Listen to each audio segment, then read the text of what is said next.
अस्सलाम वालेकुम फ्रेंड्स, आज हम लोग सुनने जा रहे हैं एपिसोड 4 ऑफ द मीडियम और इसकी राइटर हैं नूर राजपूत। और इसकी कहानी के अकॉर्डिंग मैं आप लोग को बता देती हूँ कि किस टाइप की कहानी है, ताकि अगर आप लोग सुनना चाहते हैं तो आप लोग को पता चल जाए और आप लोग फिर पिछले की भी एपिसोड सुने और अब आगे की भी नेक्स्ट एपिसोड सुने। तो ये कहानी बेस करती है एक हॉरर स्टोरी पर, लाइक जो गैर मरई ताकतें होती हैं उनके हवाले से। जो एक मतलब लोग होते हैं, ना इंसान होते हैं ना जिन्नात होते हैं, वो एक खलाई मखलूक होते हैं, उसके हवाले से। तो यहाँ पर हमारे पास एक दो मुझे ऐसा लग रहा है कि हीरोइंस हैं यहाँ पर हमारे पास। एक के पास एक सुपर पावर होती है, लाइक वो चीज़ों को स्कैन कर लेती है, आने वाली मुश्किलात वक्त और हालात को देख लेती है। अगर किसी पर कोई टफ टाइम आने वाला है तो वो उसको मतलब स्कैन कर लेती है अपने हाथों के ज़रिए से। अच्छा, ये जो नावल है ना, ये बहुत ज़्यादा मिलता जुलता है 90-20 फिल्म से या मर्डर से, मतलब जो हॉरर बॉलीवुड फिल्म्स होती है ना, इसकी कहानी उनसे काफ़ी हद तक मिलती जुलती है, बहुत ज़्यादा रिलेट कर सकते हैं हम इनको। अच्छा, कुछ ना मुझे राज की फीलिंग आ रही है इसको पढ़ते पढ़ते, लाइक जो लोकेशंस वगैरह हमें इसमें बताई गई हैं और जिस तरीके का ना सीन एक पोर्ट्रेट किया जाता है ना, वो बिल्कुल उसी तरीके से जैसे हम कोई फिल्म देख रहे हो। तो पहले एपिसोड में हमें ज़्यादा मज़ा नहीं आया, सच कहूँ तो दूसरे में भी ज़्यादा मज़ा नहीं आया, पर जब हमने थर्ड एपिसोड सुनी तो फिर थोड़ी थोड़ी कहानी क्लियर हुई और हमें पता चला कि अच्छा ये इस तरीके से ये चीज़ है। तो बस फिर हमें थोड़ा बहुत नॉलेज मिल गई कि अच्छा ये ऐसे है और इसको हम लोगों ने ऐसे ही रीड करना है। तो बस ये थी पूरा एक समअप कर मैंने आपको बता दिया है कि क्या था, और अगर आप सुनना चाहते हो तो आप ज़रूर सुने। तो मैं स्टार्ट कर रही हूँ इससे आगे का, क्योंकि मुझे भी बहुत ज़्यादा क्यूरियोसिटी हो रही है कि आगे क्या होगा, इससे आगे क्या होगा। तो हम लोग एक साथ सुनते हैं, उसके अलावा तो सुनेंगे तो फिर पता चलेगा ना कि क्या है आगे। तो चलें, रेडी सेट गो। हनिया और हाजिम जब राजमहल पहुंचे तो उन्होंने डॉक्टर को बैग थामे महल से बाहर निकलते देखा। रामनाथ इसे बाहर तक छोड़ने आया था। अरे साहब आप! दानिश को देखते हुए रामनाथ चौंका। क्या हुआ रामनाथ, महल में सब ठीक है ना? और ये डॉक्टर? दानिश ने डॉक्टर की तरफ इशारा करते सवाल किया। क्या बताऊं साहब, कोई हमारी बात पर यकीन ही नहीं करता। इस महल पर रावण ने अपना साया कर लिया है, लेकिन कोई मानता ही नहीं। रामनाथ ने पेशानी पर हाथ मारते हुए कहा। सीधी बात करो रामनाथ, कोई बीमार है क्या? इसकी बात दानिश के पल्ले नहीं पड़ी थी, तभी इसने सख्त लहजे में कहा, और महल के बड़े से जहाजी साइज दाखिली दरवाजे से अंदर दाखिल होते हुए हनिया खामोशी से इनकी बातें सुन रही थी। बुरी आत्माओं ने बसेरा कर रखा है महल पर साहब, और वो जेके एक आत्मा पर फिल्म बना रहा है। पहले ही महल में एक मौत हो चुकी है, अब जाने किस किस की बारी है। रामनाथ अब जेके को कोस रहा था। आप ये तो बताएं कि डॉक्टर क्यों आया था? बिलाखिर हनिया को बोलना पड़ा। वो जी, मैं जीनिया बीबी के साथ खाने पीने का सामान लेने शहर गया था। हम लोग वापस आए तो देखा मीरा बीबी लाउंज में बेहोश पड़ी थी। रामनाथ आखिरकार काम की बात बता ही दी थी। अलमीरा? हनिया ने घबराकर दानिश की जानिब देखा, जिसने इसे पुरसुकून रहने का इशारा किया। मैं मिसेस जीनिया से मिलने आया हूँ, आप इन्हें नीचे बुलाएं। वो लोग अब लाउंज में रखे बेशकीमत सोफों पर बैठ चुके थे। हनिया ने एक बार फिर तायराना नजरों से महल को देखा था। जानवरों के कटे सर जो दीवारों पर लटके थे और इस बात का इशारा कर रहे थे कि इस महल में रहने वाले के आबाओ अजदाद शिकार के शौकीन थे, इस वक्त हनिया को खौफ में मुब्तला कर रहे थे। रामनाथ दाएं जानिब बने मेहमान खाने की तरफ बढ़ गया। अलमीरा को मेहमान खाने के एक कमरे में लिटाया गया था। कुछ देर बाद जीनिया आपी रामनाथ के साथ वहां पहुंच चुकी थी। ऑफिसर दानिश साहब, कैसे हैं आप? वो अपनी परेशानी को छुपाते हुए पूछ रही थी। मैं बिल्कुल ठीक हूँ, आप सुनाएं, फिर से यहाँ कोई हादसा तो नहीं हुआ? दानिश ने सवाल किया। मुझे लगता है बुरे हादसों ने राजमहल का रास्ता देख लिया। रोज कोई ना कोई अनहोनी होती है। इनके चेहरे पर गहरे दुख की परछाइयाँ थी। जिस चीज़ से बचने के लिए उन्होंने मीरा को यहाँ बुलाया था, वो वाकयात इसका पीछा नहीं छोड़े थे। इनसे मिले, ये मिस हनिया गिलानी है जिनका मैंने बताया था। अब से ये यहीं पर रहेंगी और मुझे उम्मीद है मुझे महल में होने वाले हादसा का पता लगा कर ही रहेंगी। दानिश ने हनिया का तारुफ कराया और जीनिया आपी ने दानिश के साथ खड़ी इस पुरसोच सी लड़की को देखा, जिसकी आंखों में अजीब सी चमक थी। हेलो, कैसी हैं आप? हनिया ने मुस्कुरा कर कहा। मैं ठीक हूँ, जीनिया आपी मुस्कुरा दी। तो ठीक है, मैं चलता हूँ, मुझे ऑफिस जाना है। दानिश हनिया को छोड़कर चला गया, जबकि हनिया ने एक गहरा सांस फिजा में खारिज किया। वो अपने आप को हर तरह के हादसे से निपटने के लिए तैयार कर रही थी। क्या मैं अलमीरा से मिल सकती हूँ? इसने नरम लहजे में पूछा। क्यों नहीं, आइए। जीनिया आपी से लेकर मेहमान खाने की जाने बढ़ गई। डॉक्टर ने क्या कहा? हनिया ने इनके साथ चलते हुए सवाल किया। इनका कहना है सदमे और खौफ की वजह से बेहोश हुई हैं। क्या किसी ने देखा जब वो बेहोश हुई थी? नहीं, सिला सोई हुई थी, बाकी किसी ने नहीं देखा। इसका मतलब है सिर्फ अलमीरा ही बता सकती है कि हुआ क्या था, हनिया ने संजीदा लहजे में कहा। वो कमरे तक पहुंच चुकी थी और फिर अंदर दाखिल हुई। एक बड़ी सी मसहरी नुमा बेड पर वो बेहोश पड़ी थी, जिसके चारों जानिब सफ़ेद पर्दे लटक रहे थे। हनिया ने गौर से अलमीरा का चेहरा देखा था। वो खूबसूरत थी और इस वक्त जैसे कपड़े पहन रखे थे वो इसे और भी खूबसूरत बना रही थे। सिला और एक मुलाजमा जो बावर्चन थी और नई आई थी, मीरा के गिर्द ही बैठी थी। तकरीबन 2 घंटे होने वाले हैं इसे इस कमरे में लेटे हुए, अभी तक होश नहीं आया, जीनी आपी ने बताया। हनिया ने समझते हुए इस बात में सर हिलाया। कमरे में गहरी खामोशी थी, जैसे सिला के मोबाइल पर उभरने वाली आवाज़ नहीं तोड़ा। सबने चौंक कर इसकी जानिब देखा। वो रिहान भाई का फ़ोन है, सिला ने गड़बड़ा कर बताया। रिहान के नाम पर हनिया के कान खड़े हुए। वह इस वक्त एक खुले से ट्राउज़र और ऊनी शर्ट में मलबूस थी। मैं फ़ोन सुन कर आती हूँ, सिला कहते कमरे से बाहर निकल गई। हनिया चलते हुए बेड के करीब आई, जिसकी दाएं जानिब बड़ी सी खिड़की थी। पूरे महल में खिड़कियां और दरवाजे कसीर तादाद में मौजूद थे। हनिया ने सफ़ेद रंग का पर्दा हटाकर देखा। बाहर एक माली पौधों की कांट छांट कर रहा था और इससे कुछ फासले पर जर्द रंग के पत्तों से सजा पूरा बाग हैबत के साथ मौजूद था। जीनी आपी ने मुलाजिम को चाय लाने का कहा और वो उठकर चली गई। मुलाजमा के जाने के बाद हनिया मीरा के सिराने बैठ गई और अपना दायां हाथ इसकी पेशानी पर रखा और आंखें बंद की। कुछ मंजर इसकी आंखों के सामने किसी फिल्म के माने चलने लगे। बाग, महल, सीढ़ियाँ, खुफिया दरवाज़ा, तहखाना, बजता हुआ पियानो। फिर हनिया ने एक झटके से अपना हाथ खींच लिया। क्या आप बताएंगी मीरा के साथ ऐसा क्यों होता है? जीनी आपी ने डरते डरते पूछा। आज मीरा के साथ क्या हुआ वो मीरा ही बताएगी, आप ये बताएं रियान कौन है? हनिया ने मीरा के पास से उठते हुए पूछा। अब वो दोबारा से खिड़की में खड़ी हो चुकी थी। इसने पर्दा हटाया और कुछ रोशनी मीरा के चेहरे पर पड़ी। रियान मीरा का फियांसी है, मंगनी हो चुकी है दोनों की।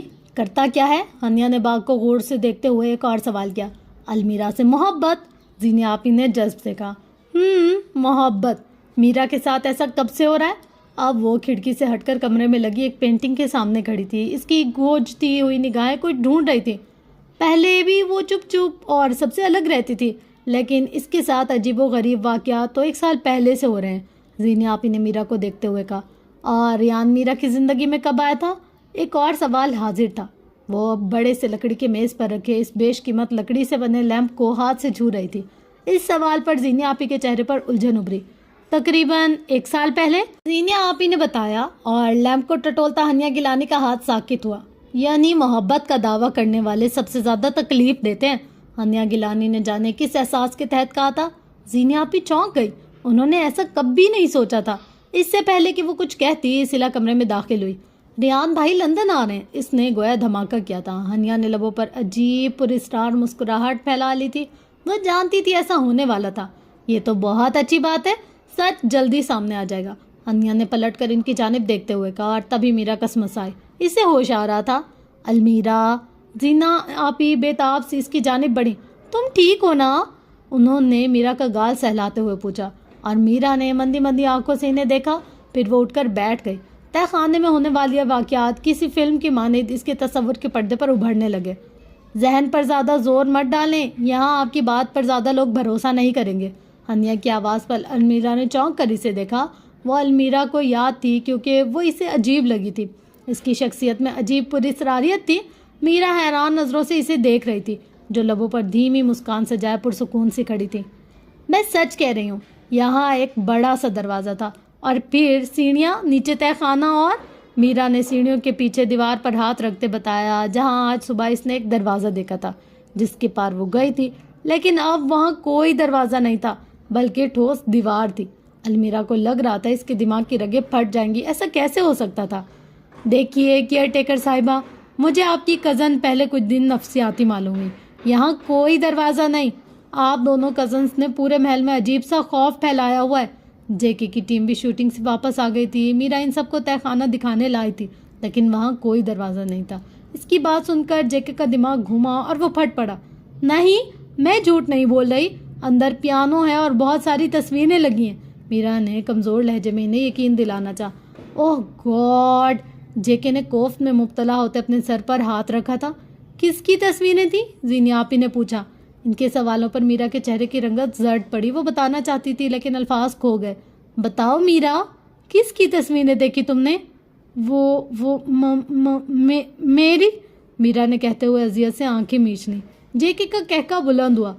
क्या आपको अभी भी लगता है कि आपकी इस कज़न का जहनी तवाज़ुन दुरुस्त है? वो तंजिया पूछ रहा था। जीनिया आप ही दिल महसूस कर रह गई। वो इस वक्त हनिया के कहने पर खामोश थी। बराए मेहरबानी इसे यहाँ से ले जाएं और किसी पागल खाने में दाखिल करवाएं, वो सफाकी से कहता वहाँ से जाने के लिए मुड़ा। क्या वो पेंटिंग्स 3 सदियाँ पुरानी है? हनिया की आवाज़ उभरी। सबने चौंक कर इसे देखा। वो एक जानिब खामोशी से खड़ी थी। हाँ बिल्कुल, इतनी ही पुरानी है, मीरा ने तेजी से बताया। क्या अंदर रखे पियानो का रंग गहरा सुरमई है? वो सवाल कर रही थी जबकि जेके अब अचंभे से इसे देख रहा था। हाँ, मीरा ने इस बात में सर हिलाया। हनिया ने अब पलट कर जेके की जानिब देखा। 4 साल पहले आप किसी हॉरर फिल्म की शूटिंग कर रहे थे और आपकी हीरोइन की पुरस्कार तरीके से मौत हो गई थी, राइट? हनिया जेके से सवाल कर रही थी। जेके ने आंखें सुकेड़ कर इसे देखा। हाँ, लेकिन तुम्हें कैसे पता? जेके ने सवाल किया। और इससे 1 साल पहले फिल्म की ही शूटिंग के दौरान आपकी हीरोइन का कत्ल हुआ था। हनिया ने लहजा सर्द किया था। इसकी बात सुनकर अमीशा, जो जेके की इस फिल्म की हीरोइन थी, साकित रह गई। हनिया की बातें सुनकर जेके ठटक गया। तुम्हें ये सब कैसे पता? वो चौंका। सुना है आपकी जिस हीरोइन का 5 साल पहले कत्ल हुआ था, इसका असली नाम सिया था, जबकि वो किसी और नाम से कास्ट की गई थी। हनिया ने एक बार फिर इसकी बात नज़रअंदाज की थी। जेके राजमहल की इमारत अपने सर पर गिरती महसूस कर रहा था। वो खौफजदा नजरों से हनिया को देख रहे थे, जबकि बाकी सबकी नजरें जेके पर जमी थी। नहीं, झूठ है, ये सब बकवास है। जेके अपने लहजे को मजबूत बनाने की कोशिश कर रहा था, लेकिन वो जबान की लड़खड़ाहट पर काबू नहीं पा सके थे। इसकी बात सुनकर हनिया मुस्कुरा दी। क्या सच है और क्या झूठ है, इस बात का फैसला जल्द हो जाएगा। जेके साहब, हनिया के लहजे में तंज की आमेजिश नुमाया थी। अजीब पागल लोग जमा हो गए महल में। टीम अपनी तैयारी कर लो, हम जल्द यहाँ से वापस जाने। वो अपनी टीम को हिदायत करता वापस जा चुका था, जबकि पूरी टीम ऐसे खड़ी थी जैसे सबको सांप सूंघ गया हो। अमीशा तो अब तक सदमे की हालत में थी। फिर वो सब लोग एक एक करके वहां से चले गए। सिर्फ रामनाथ, सिला, हनिया, अलमीरा वहां मौजूद थे। ये सब क्या हो रहा है? इन सब के जाने के बाद जीनिया आपी ने फटी फटी निगाहों से हनिया की तरफ देखा। राज हैं कुछ जो जल्द मालूम हो जाएंगे, हनिया ने कहा और चलती हुई इस दीवार के करीब आई जहां मीरा ने किसी दरवाजे का बताया था। रामनाथ, क्या महल में कोई तहखाना है? हनिया ने दीवार को हाथ से छूते बुत बने खड़े रामनाथ से पूछा, जो चौंक उठा। नहीं, कोई तहखाना नहीं है, वो बामुश्किल बोल पाया। चलें, कोई बात नहीं, वो पलटी। मेरे ख्याल में अब आप सब लोगों को सोने चले जाना चाहिए। हनिया ने हाथ उठाकर लापरवाही से अंदाज में कहा और मुंह में एक जानिब रखी चिंगम चबाने लगी। वो सब जाने के लिए पलटे। जब वो दोबारा मुखातिब हुई, अलमीरा, क्या तुम अपनी घड़ी मुझे दे सकती हो? मीरा ने झटके से पलट कर इसे देखा और फिर कलाई में बंदी घड़ी को। ये तो रियान ने। मीरा ने कुछ कहना चाहा। हाँ, मैं जानती हूँ रियान ने दी है, लेकिन मुझे कुछ देर के लिए चाहिए। वो मुस्कुराई। मीरा ने जीनिया आपी की तरफ देखा। इन्होंने इस बात में सर हिला दिया और मीरा ने कलाई पर बंदी घड़ी उतार कर हनिया के हाथ पर रख दी। घड़ी उतारते ही इसे अपने कंधों से टनों वजन सरकता हुआ महसूस हुआ। शुक्रिया। वो घड़ी लेकर सीढ़ियों की जानिब बढ़ गई। इसका कमरा ऊपर था। वो सारे हौंक बने इसे देख रहे थे। अजीब शख्सियत की मालिक थी, अजीबो गरीब। अगर रियान भाई को पता चला तो नाराज होंगे, सिला ने आहिस्ता से कहा। रियान को बताएगा कौन? सीढ़ियां चढ़ती हनिया के कदम साकित हुए और इसने पलटकर सिला की जानिब देखते हुए पूछा। बात तो सच थी, आखिर रियान को बताने वाला कौन था? अब मैं आ गई हूँ ना, डरना छोड़ दो, वो पुरस्कार लहजे में एक आंख दबाकर कहती मुस्कुराई थी और फिर चिंगम चबाती ऊपर चली गई, जबकि वो तीनों एक दूसरे को देख कर रह गई। कहाँ छोड़कर आए हो आज मेरी मिस वंडर को? दाऊद तेवरी चढ़ाकर इसके कमरे में दाखिल हुआ। तुम्हारी मिस वंडर? तुम्हारी कब से हो गई वो? दानिश ने उल्टा सवाल किया। अंदाज तंजिया और दिल जलाने वाला था। तुम्हें इससे मतलब नहीं होना चाहिए, बस ये बताओ कि कहाँ छोड़कर आए हो? दाऊद का मुंह फूला हुआ था। मेरे ख्याल से तुम्हें भी इससे मतलब नहीं होना चाहिए, दानिश ने मुस्कुराहट जब्त करते हुए कहा। वाह भाई वाह, पहले तो वो बड़ी बुरी लगती थी तुम्हें, ड्रामा कहते थे इसे, अब क्या हो गया? दाऊद ने हाथ नचलाते हुए पूछा। अब मैं इसकी हकीकत जान गया हूँ, संजीदा लहजे में जवाब आया। दाऊद ठटक गया। क्या मतलब? क्या जान गए हो तुम? वो आंखें सुकेड़े इसे घूर रहा था, जो लैपटॉप की स्क्रीन पर जाने क्या ढूंढ रहा था। तुम बताते थे मुझे जब मैंने तुमसे इसके मुतालिक पूछा था। वाह वाह वाह वाह वाह, मेरी बिल्ली, मुझे ही मियाओ, हर बात तो उगलवा लेते थे तुम मुझसे, अब भी कोई कसर है? दाऊद तब कर बोला।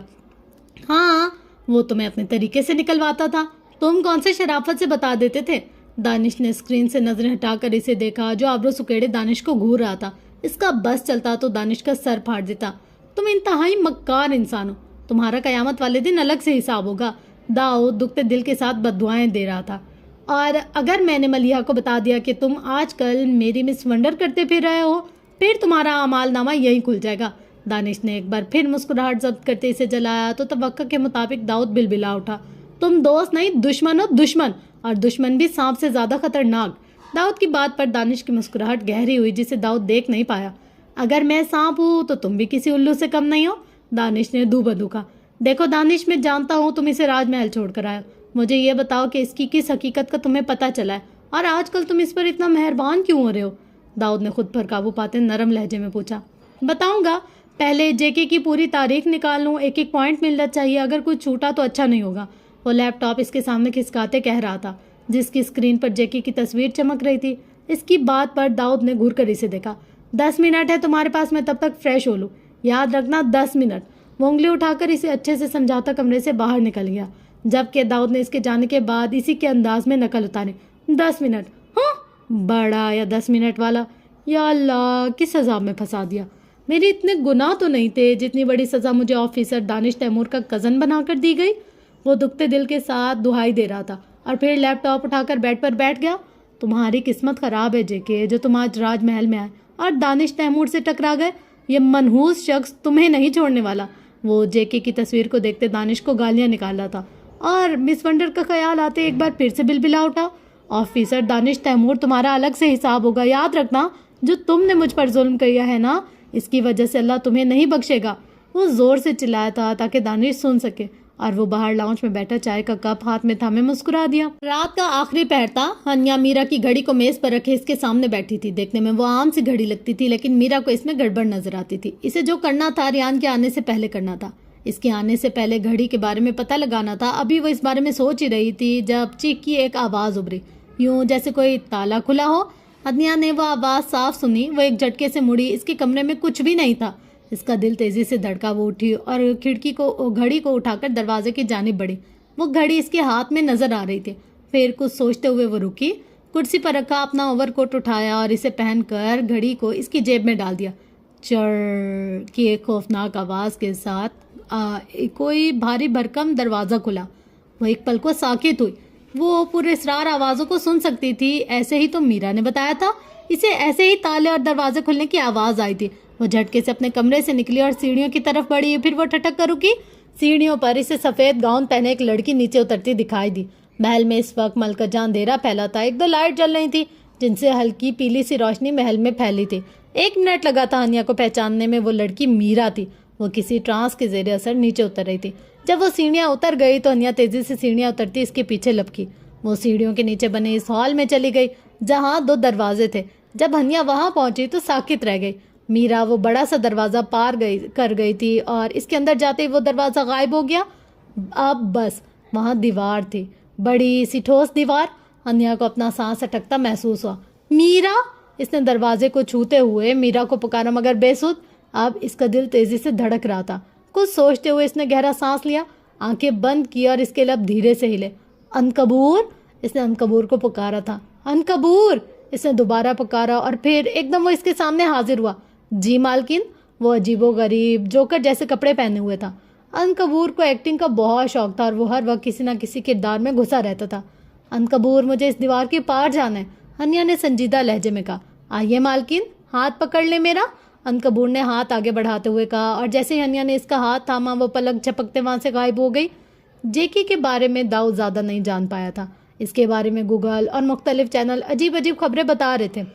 वो एक कामयाब डायरेक्टर था जिसने हॉरर फिल्म इंडस्ट्री में अपनी एक बड़ी पहचान बनाई थी।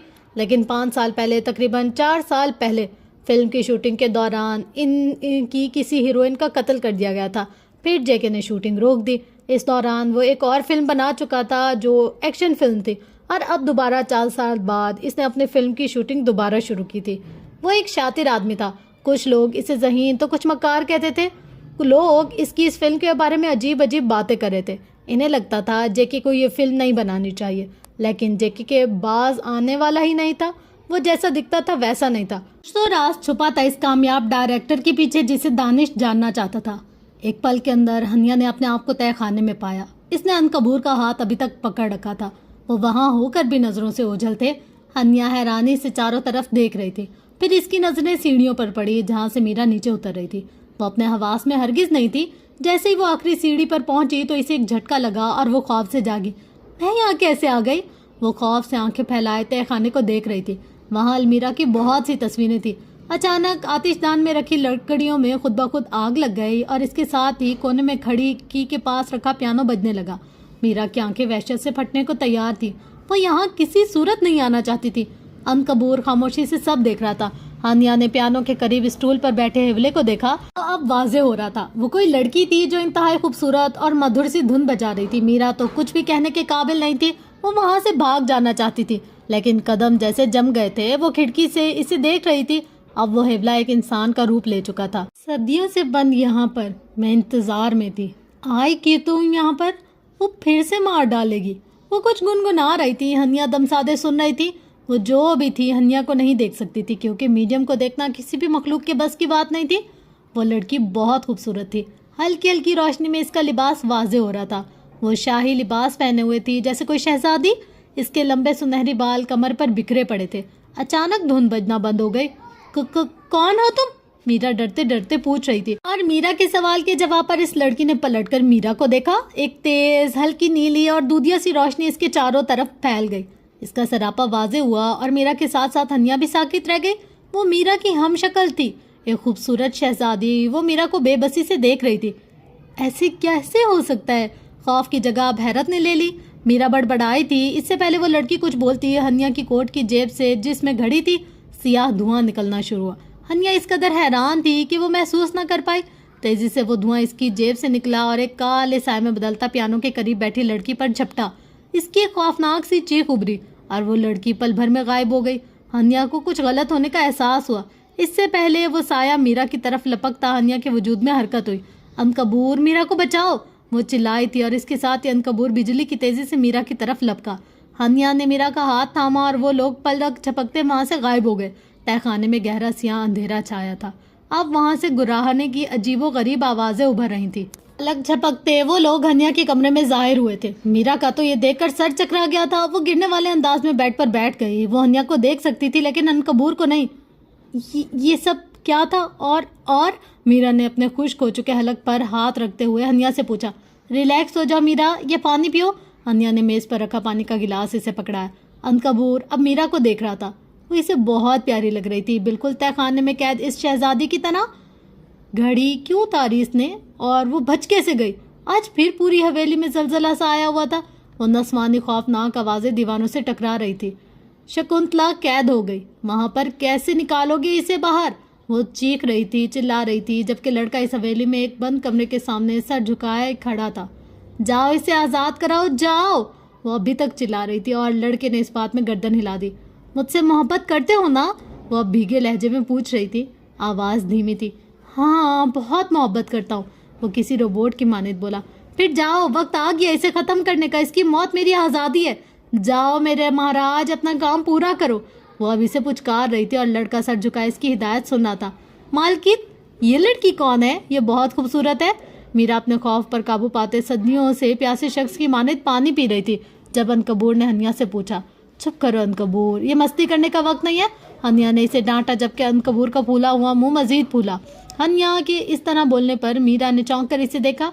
जाने वो किससे कह रही थी, वहां तो कोई भी नहीं था। मुझे इससे बात करनी है मालकिन, अनकबूर ने ख्वाहिश जाहिर की। अनकबूर, हनिया ने इसे देखते हुए घूरी से नवाजा। वो इस वक्त कुछ सोचना चाहती थी जबकि अनकबूर की बातें मुदाखलत कर रही थी। इसीलिए वो अनकबूर इंसानों की दुनिया में नहीं बुलाती थी।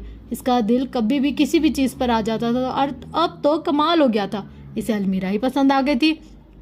तुम किससे बात कर रही हो? मीरा ने हाथ में गिलास थामे हनिया से पूछा। इसके चेहरे से खौफ वाज़े था। बताएं बताएं अब, अनकबूर इतराते हुए बोला। है एक पागल मखलूक, तुम बताओ ठीक हो ना? हनिया ने इसके करीब बैठते हुए पूछा। हाँ, लेकिन मुझे समझ नहीं आ रहा मैं वहाँ कैसे पहुँची। और वो लड़की? वो अभी तक खौफ के ज़ेरे असर थी। रिलैक्स हो जाओ मीरा, सब ठीक हो जाएगा। हनिया ने इसका हाथ दबाया। ये सब क्या हो रहा है? मुझे कुछ समझ में नहीं आ रहा। इस दिन भी ऐसा ही हुआ था। पियानो बजाते हेवले पर एक काले साए ने हमला किया था। मीरा ने आंसुओं का गला घोटते बताया। ये सब इतना सीधा नहीं है जितना मैं समझ रही थी। इस महल में बहुत से राज दफन है, हनिया ने संजीदा लहजे में कहा और फिर अपने कोट की जेब पर हाथ लगाया। घड़ी इसमें नहीं थी, वो इसे तह खाने में फेंक आई थी। वो काला साया इस घड़ी से निकला था और घड़ी जहाँ होती वो इसके इर्द गिर्द रहता। अब घड़ी को जब तह खाने से ना निकाला जाता वो बाहर नहीं आ सकता था, यानी मीरा अब इस काले साए से महफूज थी। लेकिन परेशानी ने हनिया के खूबसूरत चेहरे का अहाता किया। वो काला साया मीरा के साथ साथ इस लड़की का भी दुश्मन था जो शहजादी थी और जिसकी शक्ल मीरा से मिलती थी। वो भी तहखाने में थी और वो साया इसके लिए बुरा साबित हो सकता था। वो इसे मारना चाहता था। अब क्या करूं? हनिया ने एक गहरी सांस फिजा में खारिज की। वो जितना इस गुद्दी को सुलझाना चाहती थी ये उलझती ही जा रही थी। जेके अपने कमरे में सुकून से सोया हुआ था जब अचानक अजीब से एहसास के तहत इसकी आंख खुली। इसे अपने बेड पर धप से कोई चीज़ गिरने की आवाज़ आई। इसने आंखें खोलकर बाएं जानिब देखा तो साकित रह गया। इसकी आंखें खौफ से फट गईं। बाएं जानिब इसके करीब एक बहुत लंबा और मोटा सा सांप कुंडली मारे बैठा था। वो जेके को ही घूर रहा था। जेके चिल्लाता हुआ बेड से नीचे उतरा। सांप अभी भी इसे घूर रहा था। जेके को बेड से दूर हटता देखकर वो अपनी जगह से हिला। खौफ के मारे जेके की गिगी बन गई। इसने इतना खौफनाक सांप अपनी जिंदगी में नहीं देखा था। वो चिल्लाता हुआ कमरे से बाहर की जानिब भागा। इसके पीछे ही सांप लपका। बचाओ मुझे, यहाँ बहुत बड़ा सांप है। वो अंधाधुंध भाग रहा था। इसके चिल्लाने की आवाज़ पर अलमीरा और हनिया ने साफ सुना, ये तो जेकी की आवाज़ है। हनिया झटके से उठी और कमरे से बाहर भागी। इसके पीछे ही अलमीरा लपकी। बचाओ मुझे। राहदारी में जेके इनकी जानिब भागता आ रहा था। खौफ से इसका बुरा हाल था और सांप इसके पीछे लगा था। पूरा महल इसकी चीखों से गूंज उठा था। सोए हुए आधे से ज्यादा अफराद उठ चुके थे। जेकी की टीम के लोग डर की वजह से कमरे से बाहर ही नहीं निकले। इन्हें लगता था बाहर मौत इनके ताकुब में। अगर वो कमरे से बाहर निकले तो मोहन की तरह मारे जाएंगे। हनिया और मीरा की नजर सांप पर पड़ चुकी थी। मीरा तो साकित रह गई। सांप वाकई खौफनाक था जो तेजी से इनकी जानिब बढ़ रहा था। पीछे हट जाओ। जेके जैसे इनके करीब पहुंचा हनिया ने इसका बाजू खींचकर पीछे धकेला और खुद सांप के सामने खड़ी हो गई। सांप वहीं जमीन पर रुका। हनिया की आंखों में अजीब सी चमक थी। हनिया ने अपनी बाएं जानिब खड़े अनकबूर को देखा जो हाथ में टमाटो केचप का पैकेट उठाए इसे खाने में मगन था और अब इसके साथ ही कमरे से बाहर निकला था। हनिया को आंखों ही आंखों में अनकबूर को इशारा कर रही थी। मैं खा रहा हूँ मालकिन। अनकबूर ने हाथ में पकड़े केचप के पैकेट की जानिब इशारा किया जो इसने इसी महल के किचन से उड़ाया था। अनकबूर? हनिया ने इसे घूरा। अच्छा भाई, आपकी हिफाजत के साथ साथ मुझे जाने क्या क्या करना पड़ रहा है। ये पकड़े। अनकबूर ने नाक फुलाते हुए कहा और केचप का पैकेट हनिया को पकड़ाया। सांप जेके की जानिब बढ़ने की कोशिश कर रहा था लेकिन हनिया की वजह से आगे नहीं बढ़ पा रहा था। केचप का पैकेट जब तक अनकबूर के हाथ में था वो गायब था और जैसे ही हनिया के हाथ में आया वो जाहिर हो गया। ये देखकर अनवीला को तो अच्छू लग गया। जाने क्या क्या इसकी नज़रों से उछलता। और फिर अनकबूर ने हाथ उठाया। इसके साथ ही सांप ऊपर उठा और फिर इसे दीवार के साथ चिपक दिया। वो लोग जिस राहदारी में खड़े थे ये महल का सुनसान हिस्सा था। हनिया ने खुद ऐसे हिस्से में कमरा लिया था जहाँ से वो बाग और जंगल पर नजर रख सके और इस जानिब को आए भी ना। इसी वजह से अभी तक वहाँ कोई नहीं पहुँचा था। जेके ने जैसे ही सांप को फिजा में और फिर दीवार के साथ चिपकते देखा वो गश खाकर वहीं ढह गया। सांप दीवार से चिपक चुका था। अब जब तक अनकबूर ना चाहता इसे वहाँ से कोई हटा नहीं सकता था। अनकबूर, इस जेके को इसके कमरे में छोड़ आओ। यहाँ क्या हुआ किसी को पता नहीं चलना चाहिए। हनिया संजीदा लहजे में कह रही थी और अनकबूर ने जैसे ही जेके को हाथ लगाया वो वहाँ से गायब हुआ। ये सब देखकर मीरा भी साकित रह गई। चलो मीरा, तो मेरे साथ मुझे ऑफिसर दानिश को फ़ोन करना होगा। वह इसका हाथ थाम कर वापस अपने कमरे में ले गई। चीखों का सिलसिला अब थम चुका था। लगता है आज फिर कोई मौत का शिकार हुआ है। स्पॉट बॉयज आपस में बातें कर रहे थे लेकिन किसी में भी बाहर जाने की हिम्मत नहीं थी। जीने आप सारी राहदारियां और ऊपर नीचे से महल चेक कर रही थी लेकिन इन्हें कुछ नहीं मिला। हनिया और मीरा के जाने के बाद सियाह रंग के लिबास में एक वजूद वहां रोनुमा हुआ। इसकी आंखों में शदीद गुस्सा था। वह सांप को ढूंढ रही थी जिसे आम इंसानों की नज़र से ओझल कर दिया गया था। जेके की आंख खुली तो इसने अपने आप को बिस्तर पर पाया था। वह एक झटके से उठ बैठा। इर्द गिर्द देखा, कुछ भी नहीं था। वो परेशानी से चेहरे पर हाथ फेरता कमरे में टहलने लगा। क्या वो सब ख्वाब था? वो अपने आप से सवाल कर रहा था। और वो लड़की, वो क्या चीज़ है? वो आम इंसान हरगिज़ नहीं है। इसके चेहरे पर उलझन वाज़े थी। नहीं, यकीनन वो मेरा ख्वाब था। भला ऐसे भी हो सकता है क्या? जेके ने खुद को तसल्ली दी और वॉशरूम में घुस गया। जेके की टीम की हालत भी जेके जैसी थी। इन्हें लगता था वो सुबह उठेंगे तो इन्हें महल में किसी की लाश मिलेगी, लेकिन ये देखकर उनकी हैरत की इंतहा नहीं रही जब सब कुछ ठीक था। मुलाजिम सफाई कर रहे थे, जीनी आपी सबको हिदायत दे रही थी और नाश्ता लगाया जा रहा था। ये सब देखकर सबने सुख का सांस लिया। लेकिन जेके और टीम के उठने से पहले महल में कोई और भी आए थे। वो दाऊद और दानिश थे। हनिया के कहने पर उन्होंने सारे इस रात सांप को दीवार से उतारकर शीशे के जार में डाल दिया। सांप लेकिन आया कहाँ से? दानिश ने हैरान होते पूछा। ये भी जल्द पता चल जाएगा। हनिया ने संजीदा लहजे में कहा। बाहर सुबह की नीलगो रोशनी फैल रही थी, रात की स्याही आहिस्ता आहिस्ता खत्म हो रही थी। ठीक है, मैं इस सांप के बारे में पता लगाता हूँ, आखिर चक्कर क्या है। दाऊद और दानिश दोनों हैरान थे कि हनिया ने सांप को पकड़ा कैसे। मैं तो जब भी आपसे मिलता हूँ हैरान हो जाता हूँ मिस वंडर। दाऊद काफी दिलचस्पी से जार में बंद सांप को देख रहा था। ठीक है, अब हम चलते हैं, इससे पहले कि जेके उठे और सच जान ले। वो महल के खारजी दरवाजे से बाहर निकल रहे थे। हर तरफ खामोशी थी और महल के आसपास का खूबसूरत मंजर दिल को छू रहा था। वो लोग अभी लॉन से गुजर रहे थे जब एक टैक्सी वहां कर रुकी और इसमें से एक खूबरू सा लड़का उतरा। वो कंधे पर गिटार लटकाए हुए था जबकि हाथ में एक बैग था। वो इन तीनों को और एक पुलिस की गाड़ी को देखकर ठटका। हनिया इसे देखकर ही पहचान गई थी। वो रेहान था, वही रेहान जिसके बारे में हनिया को लगता था कि वो जितना सीधा नजर आता है वो इतना सीधा था नहीं। हेलो, ये राजमहल है ना? इसने करीब आकर नरम से लहजे में पूछा। जी, ये राजमहल है और आप ही का इंतजार किया जा रहा था। हनिया ने अजीब लहजे में जवाब दिया। मतलब? मैं समझा नहीं, आप कौन? इसने हनिया को सर से पांव तक घूरते कहा। बताओ इसे कि तुम कौन हो मिस हनिया गिलानी, हम तो चलते हैं। दानिश ने एक आंख दबाते रियान की तरफ इशारा करके हनिया से कहा। वो अपनी मुस्कुराहट छुपा गई। रियान हैरत से इन्हें तक रहा था। दाऊद और दानिश वहां से जा चुके थे। मैं आर्किटेक्ट हूँ हनिया गिलानी। मुकेश जी को महल की तामीर में कुछ रद्दोबदल करवाना है, इसीलिए मैं यहाँ रह रही हूँ। हनिया ने महल की जानिब बढ़ते हुए कहा। Oh nice. रियान ने इसके साथ कदम बढ़ाए। और आप कौन है? हनिया ने नॉर्मल लहजे में पूछा। अभी तो आपने कहा कि आप मुझे जानती हैं और मेरा ही इंतजार किया जा रहा था। रियान ने अचंभे से कहा। वो मजाक था, दरअसल महल में रोज कोई ना कोई आया रहता है, सबका इस्तकबाल किया जाता है। अच्छा, वो मैं रियान हूँ और यहाँ अपनी फैमिली के कुछ मेंबर्स से मिलने आया हूँ। वो खुशी से बता रहा था जबकि हनिया जांचती निगाहों से इसे देख रही थी। चले आ जाएं, फिर क्या पता आपके चाहने वाले आप ही की राह तक रहे हो। हनिया ने मुस्कुरा कर कहा और वो दोनों महल में दाखिल हो गए। इससे कहना कि मेरे साथ जुड़ा रह जाए, रंग लोगों का उड़े और उड़ा रह जाए। हम तेरी याद दहानी में रहेंगे ऐसे जैसे कागज कोने से मुड़ा रह जाए। मैंने जो तुम्हें घड़ी दी थी वो उतार दी तुमने? रियान ने मीरा के सोगवार चेहरे को तकते हुए पूछा। वो बाहर लॉन में बैठे थे। मौसम कुछ साफ था, हल्की हल्की सी धूप की तमाजियत बख्श रही थी। रियान की नजरें मीरा के चेहरे से हट नहीं रही थी। वो कितनी ही देर इसके चेहरे को देखता रहा था जो हाथ में चाय का कप थामे इसे घूर रही थी, लेकिन खामोश थी। देखते ही देखते रियान की आंखें जलने लगी। इसका दिल तेजी से धड़का था और अभी वो धड़का ही था कि जब किसी ने इसके दिल को आहनी शिकंजे में ले लिया। दर्द की एक लहर इसके पूरे जिस्म में फैल गई और वो बिलबिला उठा, लेकिन बाहर से साकित और खामोश रहा। अपने अंदर के दर्द पर काबू पाते इसने बिलाखिर पूछ ही लिया। इसकी बात सुनकर मीरा चौंकी।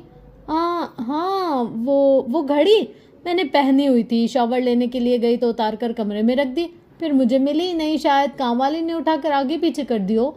वो जबरदस्ती मुस्कुराई, हालांकि इसका दिल रियान से मिलने को बिल्कुल नहीं चाह रहा था। कोई बात नहीं, अब मैं आ गया हूं ना, अब हम मिलकर ढूंढ लेंगे, रियान ने अजीब पुरस्रार लहजे में कहा था। मीरा ने चौंक कर इसे देखा। इसकी आंखों में वहां अजीब सर्दपन था और आंखों में सफाकियत छुपी थी, यूं जैसे रियान की इन आंखों के पीछे कोई और खौफनाक सी आंखें इसे देख रही हो। मीरा ने झुंझलाकर चेहरे का रुख मोड़ा। इसकी रीढ़ की हड्डी में सनसनाहट हुई।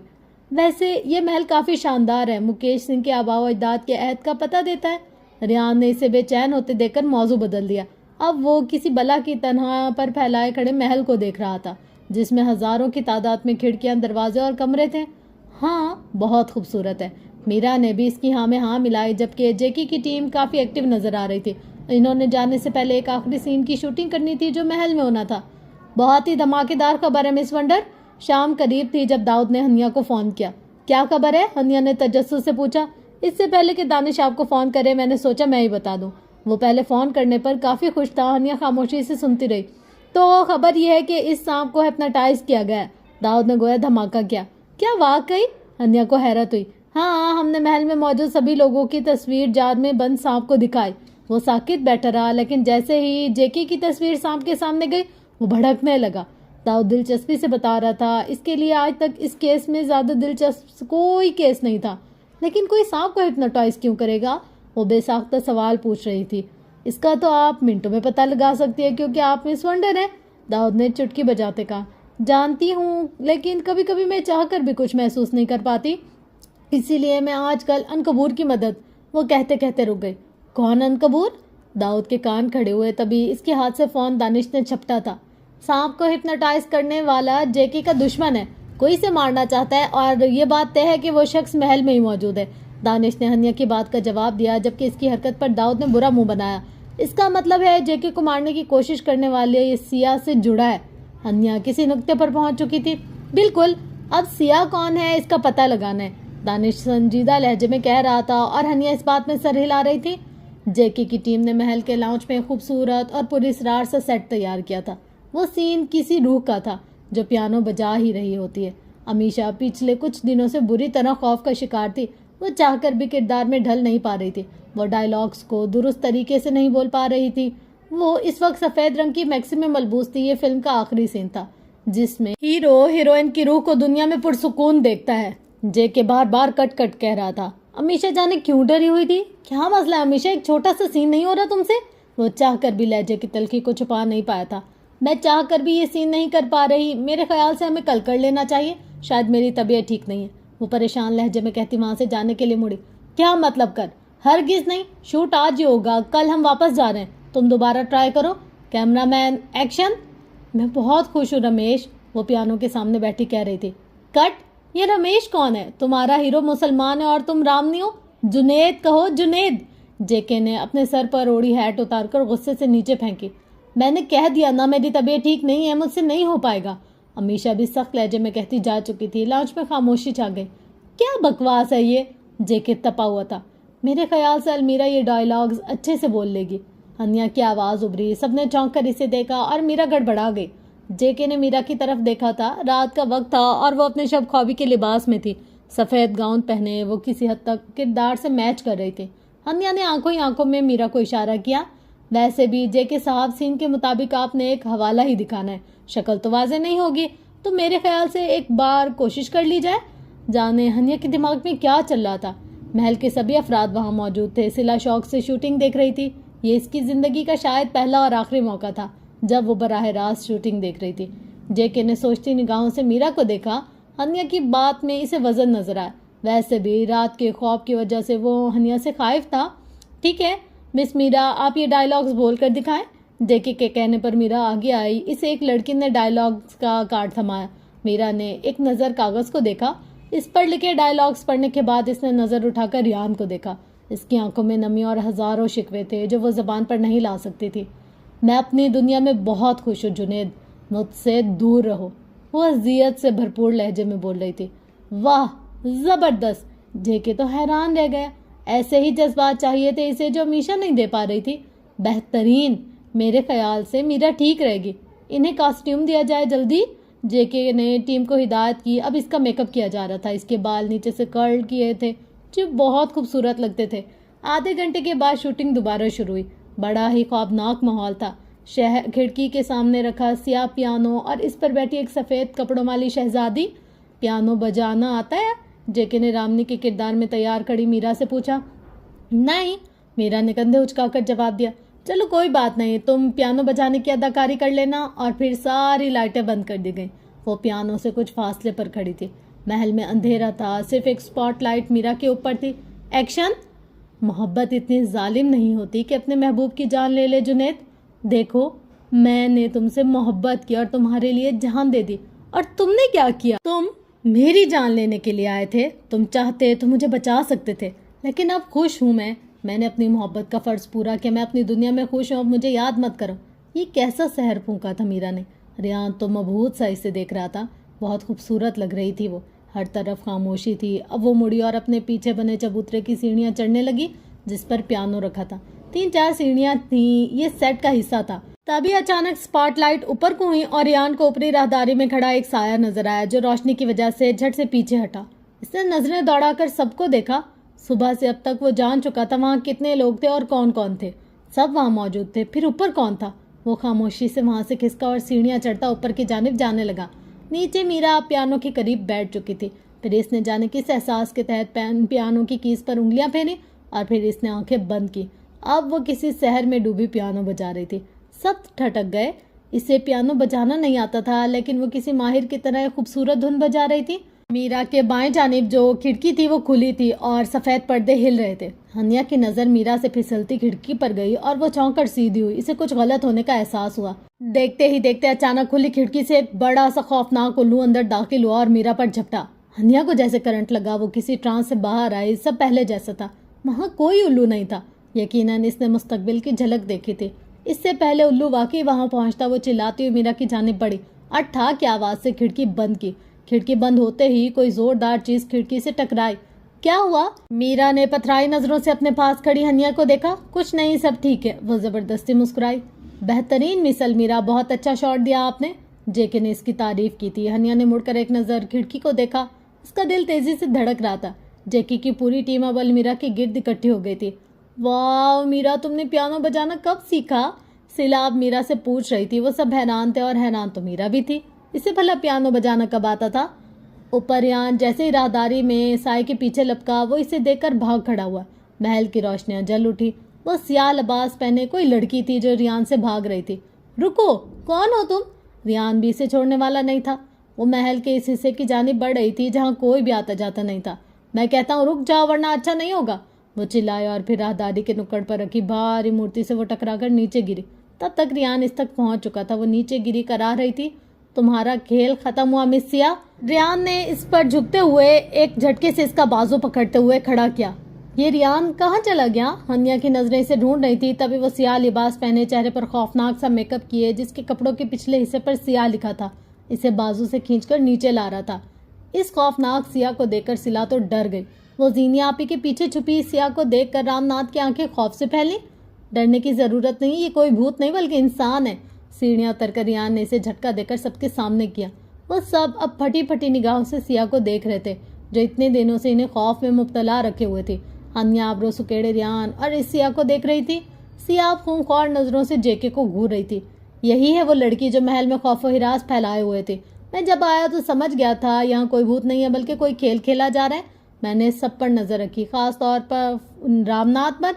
रियान ने रामनाथ की जानिब देखा। मैं? वो उछल पड़ा। मुझे नहीं मालूम इन दोनों का क्या मकसद है, लेकिन महल में इस लड़की को दाखिल करने वाला, इसे छुपा कर रखने वाला और महल में सांप छोड़ने वाला रामनाथ ही है।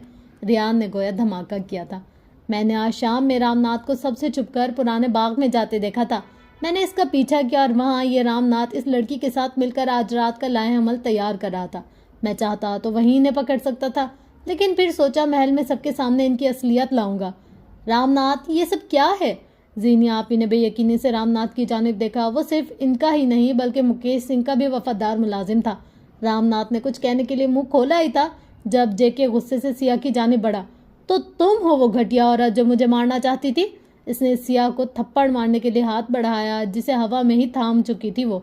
अपनी औकात में रहो जेके, तुम मुझे नहीं जानते हो। सिया ने इसका हाथ झटका और नखूद से कहा, तुम जैसे कातिल को गिरफ्तार करवाने ही मैं यहाँ आई हूँ। वो संजीदा लहजे में कह रही थी। खबरदार जो कोई यहाँ से हिला। मैं कौन हूँ ये तुम सब जल्द जान जाओगे, वो कहते हुए किचन की जाने बढ़ी। रामनाथ, इसने जाते हुए शान से रामनाथ को पुकारा। जी मालकिन, रामनाथ ने फट से कहा। वहां खड़ा हर शख्स हैरान और परेशान था। मैं 2 मिनट में आ रही हूँ, तुम पुलिस को फोन करो। इसने जिस शाहाना अंदाज से कहा था, वहां खड़े हर शख्स को इस पर किसी बड़ी शख्सियत का गुमान हुआ था। जी मालकिन।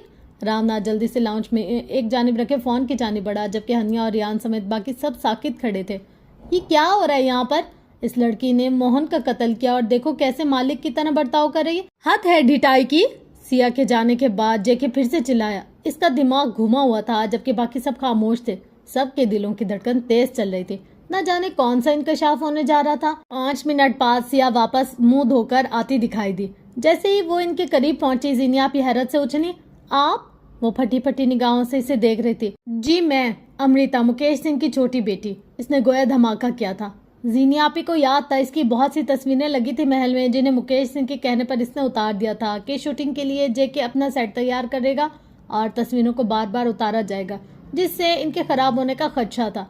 सिर्फ एक पेंटिंग बची थी जिसमें वो दोनों बहनें अपने बाप के दोनों जानिब खड़ी थी और सिया की छोटी बहन। इसने एक धमाका और किया। सब हैरत से इसकी जानिब देख रहे थे। लेकिन वो तो सियांशी। जीनिया आपी ने कुछ कहना चाहा। जी, दीदी का पूरा नाम सियांशी था, लेकिन प्यार से इन्हें सिया कहते थे। इन्हें शोबिस में जाने का शौक था। डैड के मना करने पर भी वो सबसे नाराज होकर इस जेके के पास गई थी। अमृता ने खा जाने वाली नजरों से जेके को देखते हुए इसकी जानिब इशारा किया। जेके सटपटा गया। क्या बकवास है ये? मैं किसी सिया को नहीं जानता। वो अपने खौफ पर काबू पाते गुस्से से चिल्लाया। तुम पकड़े गए हो जेके, झूठ बोलने से कोई फायदा नहीं होगा, अमृता ने तंज के लहजे में कहा। और फिर इसने रामनाथ को पुकारा। रामनाथ, वो सामान ले आओ, अमृता ने हुक्म दिया। वो अब आगे बढ़कर लॉन्च के सोफे पर बैठ गई थी। अंदाज शहाना था। ये 5 साल पहले की बात थी, जब सिया फिल्म के ऑडिशन के लिए जेके के स्टूडियो गई थी। वो खूबसूरत थी और एक्टिंग में भी माहिर। इसे हीरोइन के तौर पर चुन लिया गया था।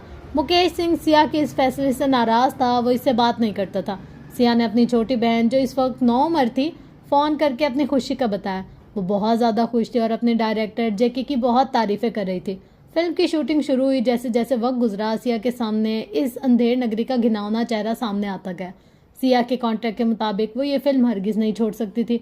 अगर छोड़ती तो इसे करोड़ों में भारी जुर्माना अदा करना पड़ता। जब कॉन्ट्रैक्ट साइन हुआ तब सिया ने यही सोचा था कि वो फिल्म क्यों छोड़ेगी भला, इसे तो हीरोइन बनना था। लेकिन वो ये सोच ना सकी कि जेके ने ये साइन क्यों करवाया। जल्दी जेके का असल चेहरा सिया के सामने आ गया। वो सिया से नाजायज़ ताल्लुकात इस्तवार करना चाहता था। जब सिया के सामने ये सच आया तो वो साकित रह गई। इसने फिल्म छोड़ना चाहिए, लेकिन बदले में इसे भारी जुर्माना अदा करना था। इन्हीं दिनों मुकेश सिंह अपनी बेटी से इतना नाराज़ था कि इसने सिया से हर ताल्लुक तोड़कर जायदाद से आग कर दिया था। सिया को जेके ने बुरी तरह से घेर लिया था। मजबूरन इसे जेके की बात मानना पड़ी, लेकिन फिर ये सिलसिला थमा नहीं। जेके ने इसे ब्लैकमेल करना शुरू कर दिया। वो एक शातिर इंसान था जो हर काम बारीकी से करता था कि किसी को शक भी ना हो।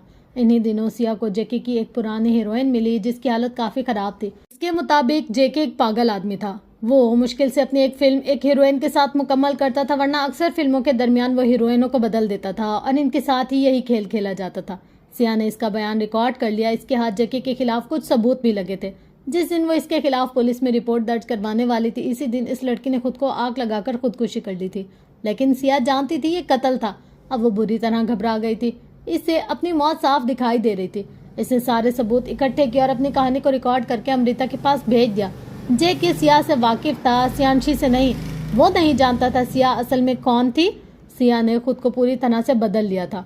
इसकी लाश कहाँ गई कोई नहीं जानता था। जब जेके राजमहल आया तो सिया की एक पुरानी तस्वीर लगी थी, अपने बाप और बहन के साथ, जो लड़कपन की थी। जैसे जेके पहचान न सका। ऑफिसर साहब, इस इंसान नुमा शैतान के खिलाफ मेरे पास वो सारे सबूत है जो सिया ने मुझे भेजे थे। इसे गिरफ्तार कर लें और इन मासूम लड़कियों के कत्ल की कड़ी सजा इस शख्स को मिलनी चाहिए। अमृता की आंखें गुस्से से सुर्ख हो चुकी थी। दानिश और दाऊद भी वहां पहुंच चुके थे। जेके का पर्दा फाश हो चुका था। सब हैरत से इसे देख रहे थे। इसने मेरे साथ भी ऐसा ही किया, मैं मजबूर थी इसलिए खामोश रही। जेके की हीरोइन अमीशा ने भी अपना राज उगला। मैं चाहती थी ये शख्स खुद अपने गुनाह कबूल करे, इसलिए मुझे यहाँ सिया बनकर सबको डराना पड़ा। जो पार्सल सिया ने मुझे भेजा था वो मैंने तकरीबन 1 साल बाद खोला था, जब मैं छोटी थी। अपने डैड को ये सब बता नहीं सकती थी, लेकिन मैंने इस पर नज़र रखी और जब मुझे इसके महल आने की खबर मिली तो मुझे मेरा काम आसान होता मालूम हुआ। जो सांप मैं जेके पर छोड़ रही थी वो जहरीला नहीं था। इसे हिप्नोटाइज करके जहर निकाल लिया गया था। वो सिर्फ डराने के लिए था ताकि सच्चाई सामने आ सके, लेकिन वो जाने कैसे पुलिस वालों के हाथ लग गया। अगर ये लड़का भी मुझे ना देखता तो आज रात जेके के पर भारी पड़ने वाली थी। इस काम में रामनाथ ने मेरा साथ दिया। अमृता ने शुक्रगुजार नजरों से रामनाथ की जानिब देखा। जेके को गिरफ्तार कर लिया गया था और मोहन की मौत, इसका क्या? वो बेगुनाह मारा गया। जीनिया आपी को वो बेगुनाह मारा गया शख्स याद आया था। इसकी जिम्मेदार मैं नहीं। जिस सांप ने इसे काटा था वो हरगिज ये सांप नहीं था जो मैं 2 दिन पहले ही इस महल में लाई थी, और ना किसी के पास सबूत है कि वो कत्ल था जिसकी जिम्मेदार मैं हूँ। अमृता ने इंतहा इस्पाट लहजे में जवाब दिया था। इसने शायद अपने आप को हालात से गुजारने के लिए बहुत पहले तैयार कर लिया था। एक राज खुल गया था। सिया का किस्सा खत्म हो गया था। जेके को पुलिस ले गई थी। सबकी आंखें नम थी। इनके जाने के बाद अमृता भी इंडिया जाने के लिए निकल गए। मुकेश सिंह की तबीयत खराब थी। वो अब सिया को याद कर करके बीमार पड़ गए थे। इसके जाने के बाद महल में एक बार फिर गहरी खामोशी छा गई। किसी अपने रंजो मलाल में कोई चुप है कब से ख्याल में। जब ही सब जो अब दमक उठे, बड़ी रोशनी थी सवाल में। ये जो वजद रूह में आ बसा, कोई जज्ब है मेरे हाल में। तेरी लामकानी किधर गई, तू जो रह रहा है ख्याल में। ये गुज़ेर दुनिया से ज़ेन जी, भाई कुछ तो काला है दाल में।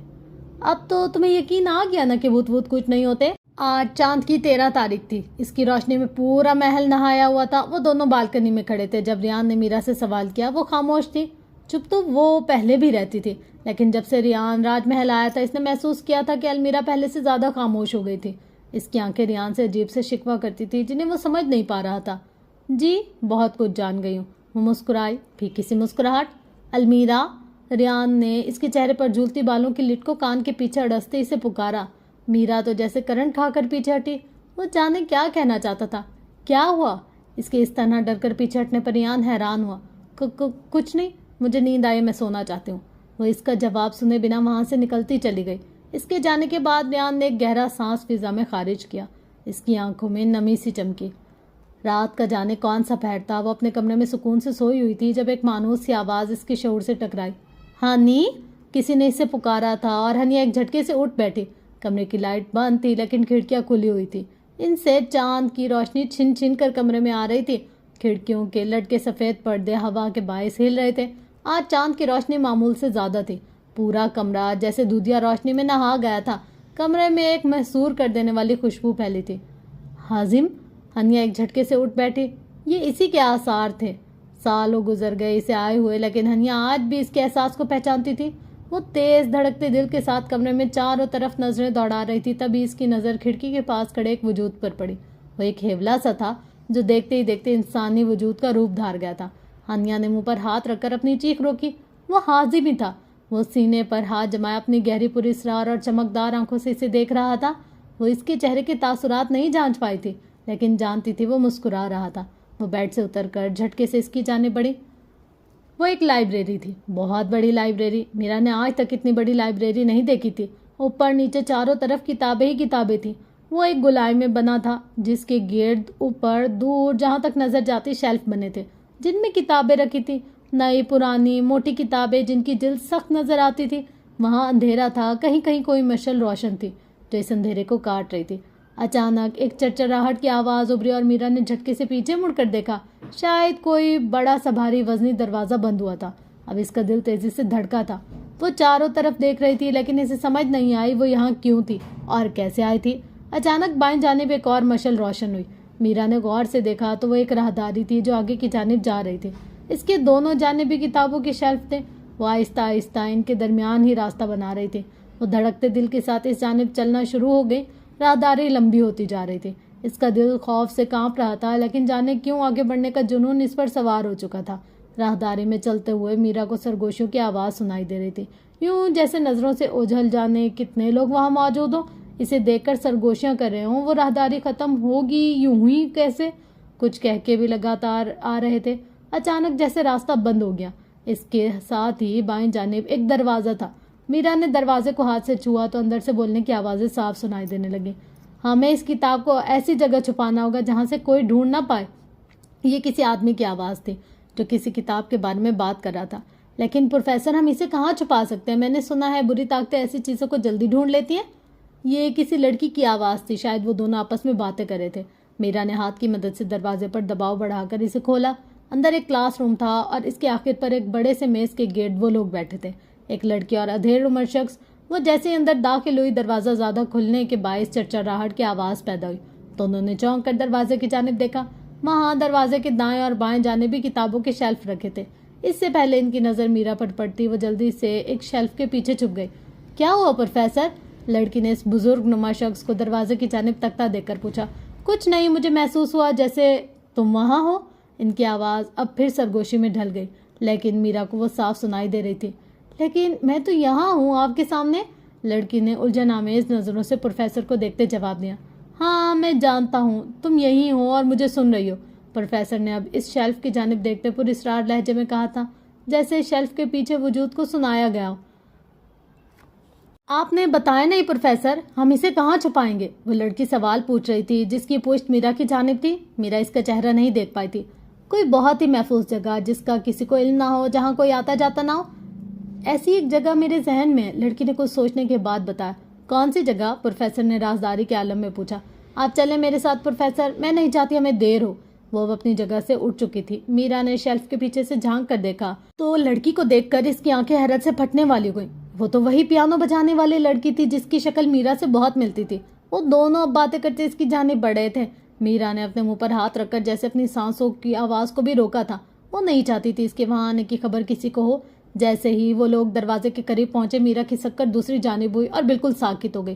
प्रोफेसर ने वहां रुककर शेल्फ की जानिब देखा। इनके हाथ में कपड़ों में छुपी बड़ी सी कोई चीज थी जिसे उन्होंने बगल में दबा रखा था। क्या हुआ प्रोफेसर? लड़की ने उन्हें रुकते देखकर पूछा। कुछ नहीं, मैं कह रहा था कि हर चीज पर ध्यान रखो, जो जैसा नजर आ रहा हो लाजमी नहीं वैसा ही हो। उन्होंने शेल्फ की जानिब देखकर अजीब नजरों से कहा था, यूं जैसे मीरा को सुनाया गया हो। फिर वो दोनों दरवाजा खोलकर बाहर निकल गए। जैसे वो दरवाजे के पार गए और दरवाजा बंद हुआ, मीरा फटाफट शेल्फ के पीछे से निकली और दरवाजे की जानिब बढ़ी। जैसे इसने दरवाजा खोला तो बाहर का मंजर बदला हुआ था। बाहर कोई राहदारी नहीं थी जैसे पहले थी जब वो यहाँ आई थी। ये तो कोई बड़ा सा हॉल नुमा कमरा था। इसने चारों तरफ नजरें दौड़ाई तो इन दोनों को एक जानिब जाते देखा। वो एक दरवाजा था जिसे अब लड़की खोल रही थी और इसके हाथ में एक लालटीन जल रही थी। दरवाजा खुलते ही नीचे सीढ़ियाँ थी, यानी वो तय खाने में जा रही थी।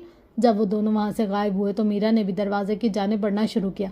हैरत अंगेज तौर पर इस दरवाजे की जगह अब तस्वीर लटकी थी, एक बड़ी सी तस्वीर, इसी लड़की की तस्वीर जिसकी शक्ल मीरा से मिलती थी, और इस तस्वीर के पार दरवाजा था। जैसे ही मीरा इस तस्वीर के पास पहुंची, इसने हाथ बढ़ाकर तस्वीर को सरकाया और दरवाजा खोला तो किसी असदेह की मानेद आग का गोला इसके जिस्म से टकराया। नीचे तहखाने में आग लगी थी। चीखने चिल्लाने की आवाजें उभर रही थी। मीरा को अपना जिस्म इस आग में जलस्ता महसूस हुआ। वो पूरी कुव्वत से चिल्लाई और फिर एक झटके से इस उठ बैठी। हाजिम! इसे देखकर हनिया की आंखें नम हुई, लेकिन इससे पहले वो इस तक पहुंचती वो फिजा में कायम किसी अनदेखी शीशे की दीवार से टकरा गई जिसके पार हाजिम खड़ा था। इन दोनों के दरमियान में एक दीवार थी जो दोनों को अलग रखे हुए थी। ध्यान से हनी! इसे शीशे की दीवार से टकराते देखकर हाजिम भी इसकी जानिब लपका। वो अब आंखें फाड़े इस अनदेखी दीवार पर हाथ जमाए हाजिम को देख रही थी। न जाने इसकी उम्र कितने साल, कितनी सदियां थी, लेकिन वो बिल्कुल नौजवान लगता था। हनिया को लगता था इसकी उम्र बढ़ रही थी, जबकि वो आज भी वैसा ही था जैसा वक्त इसको छोड़कर गया था। ये सब क्या है और तुम कहाँ थे हाजिम? हनिया रो दी। इसने कितने सालों बाद हाजिम को देखा था, आज वो मिलने आया था तो वो भी कैसे? मैं तो हमेशा से तुम्हारे पास रहा हूँ हनी, कभी दूर नहीं हुआ। इसने शीशे की दीवार पर हनिया के हाथ के मुकाबिल हाथ रखते हुए कहा। वो इसे ही देख रहा था। इसके हाथ रखते ही वो शीशे की दीवार वाजे हुई। मैंने बहुत मिस किया तुम्हें, वो बता रही थी। जानता हूँ, लेकिन तुम अब मेरी बात गौर से सुनो, मेरे पास ज़्यादा वक्त नहीं है, हाजिम ने कहना शुरू किया। हुआ कुछ यूं था कि हाजिम के बाप को, जो कौम का सरदार और बादशाह था, कुछ अपनों ने मिलकर धोखा देकर कत्ल कर दिया था ताकि वो खुद बादशाह बन सके। मीडियम्स की दुनिया में आजकल अफरा तफरी फैली थी। वो एक रहम दिल सरदार था जो हाजिम के वफादार थे। उन्होंने हाजिम को कैद से निकाला था। वो इसे बादशाह बनाना चाहते थे, इससे पहले कि जालिम लोगों की इनकी दुनिया पर हुकूमत होती।